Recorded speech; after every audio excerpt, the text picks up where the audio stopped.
Ненадејно и предпразнично, штипскиот советник Тодор Тулиев своите колеги советници ги стави пред хуман предизвик. Пред почетокот на последната новогодишна седница, Тулиев побара збор и одговорницата недвосмислено пороча и предложи. Од паушалот да се даде за хуманитарни потреби. Сега дали ние како председател на Советот ќе реши да се донираат средства за фамилии кои се потребни или за лица инвалидизирани лица, лица со посебни потреби и така натаму.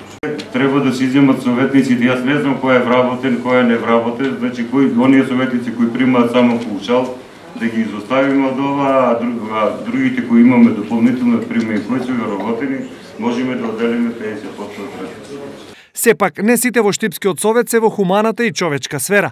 Така, единствениот советник пензионер од овој состав, плашејќи се за половината граѓански пари, испаничено изјави: "Нема потреба половината советнички паушал да замине во хуманитарни правци. Општината има таков наменски фонд и тоа е доволно."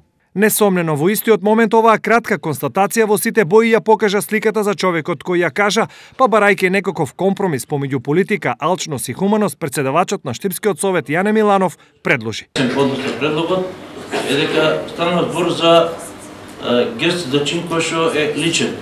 Чин на солидарност на секој од советите, односно кој што секој треба да покаже свој став, а не тоа да го направи врзосилна одлука на Советот, бидејќи станува збор за нешто што е сосема лично, што е сосема лично право на секој, дали и на каков начин ќе искаже својата солидарност. За предлогот на Тулиев се огласија и од Граѓанско-демократската унија.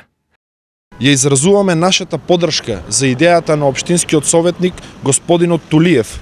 Неговата идеја, половината од паушалите на општинските советници кои работат или се во пензија, тоест имаат други приходи, да бидат донирани за добротворни цели, а зошто и да не се вклучат како донација во иницијативата Штипскиот Божик.